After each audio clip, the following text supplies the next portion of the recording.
এক হাসানেই কুপকাত ভারতের মাটিতে হাসানের অনন্য কীর্তি। চেন্নাইয়ের এমএ চিদাম্বরম স্টেডিয়ামে টসে জিতে শুরুতে ফিল্ডিংয়ের সিদ্ধান্ত নিয়েছেন নাজমুল শান্তর দল। 20 টেস্ট আর 42 বছর পর কোনো অধিনায়ক এখানে টসে জিতে ফিল্ডিংয়ের সিদ্ধান্ত নিলেন। বাংলাদেশের অধিনায়কের এমন সিদ্ধান্ত সাহসী এবং টস পর্বে সমর্থন করেছিলেন রোহিত শর্মাও।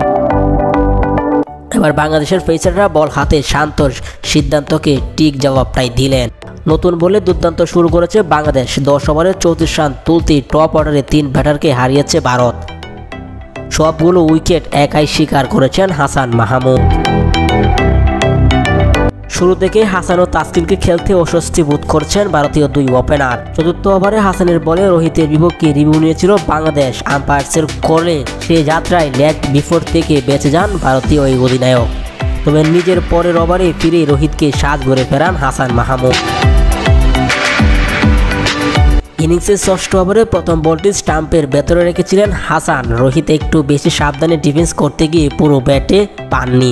ব্যাটের খানায় লেগে বল চলে যায় স্লিপের শান্তর হাতে। দারুণ এক ক্যাচ তুলে নিয়েছিলেন নাজমুল শান্ত। সাজ গড়ে ফেরার আগে 19 বলে 6 রান করেছেন রোহিত শর্মা। তীরে নেমে সুবিধা করতে পারেননি শুভমান গিল। 8ম ওভারে হাসানের লেগ স্টাম্পের বাইরের বল কোঁচা মারতে গিয়ে উইকেটের পেছনে ধরা পড়েন গিল। 8 বল খেলে রানের খাতা খুলতে পারেননি এই ব্যাটার। দ্রুত 2 উইকেট হারিয়ে বিপদে পড়া ভারতের বর্ষা হয়ে 4 নেমেছিলেন বিরাট কোহলি।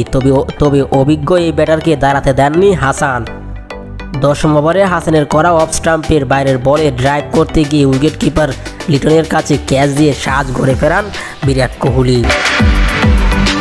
তার ব্যাট থেকে এসেছে মাত্র 6 বলে 6 রান।